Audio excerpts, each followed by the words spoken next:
امام زرقانی کی مفصل تحقیق اس کے حوالے سے بتائی جا رہی ہے کہ اہل اسلام ان ابتدائی 3 ادوار جن کو نبی کریم صلی اللہ علیہ وآلہ وسلم نے خیر القرون فرمایا ہے کہ بعد سے ہمیشہ ماہ میلاد النبی صلی اللہ علیہ وآلہ وسلم میں محافل میلاد منعقد کرتے چلے آ رہے ہیں۔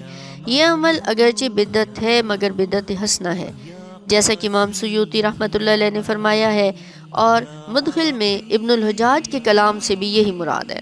اگرچہ انہوں نے ان محافل میں در آنے والی ممنوعات کی مذمت کی ہے، لیکن اس سے پہلے تصریح فرما دی ہے کہ اس ماہ مبارک کو اعمال صالحہ اور صدقہ و خیرات کی کثرت اور دیگر اچھے کاموں کے لیے خاص کر دینا چاہیے۔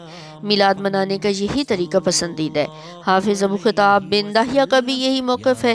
انہوں نے اس موضوع پر ایک مستقل کتاب التنویر فی المولد البشیر والنذیر تالیف فرمائی، جس پر بادشاہ مظفر شاہ اربل نے انہیں 1000 دینار بطور انعام پیش کیا، اور یہی رائے ابو طیب بہتی کی ہے کہ یہ قوس کے رہنے والے تھے۔ یہ تمام علماء جلیل القدر مالکی ائمہ میں سے ہیں، یا پھر یہ عمل مذکور بدعت مذمومہ جیسا کہ التاج الفاکہانی کی رائے ہے۔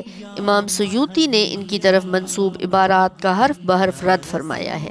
بہرحال پہلا قول ہی زیادہ راجح اور واضح تر ہے، اور یہ اپنے دامن میں خیر کثیر رکھتا ہے۔ لوگ آج بھی ماہ میلاد النبی صلی اللہ علیہ وآلہ وسلم میں اجتماعات کا خصوصی اہتمام کرتے ہیں، اور اس کی راتوں میں طرح طرح کے صدقات و خیرات دیتے ہیں، اور خوشی و مسرت کا اظہار کرتے ہیں، نیکیاں کثرت سے کرتے ہیں، اور مولود شریف کے واقعات پڑھنے کا اہتمام کرتے ہیں، جس کے نتیجے میں اس کی خصوصی برکات اور بے پناہ فضل و کرم ان پر ظاہر ہوتا ہے۔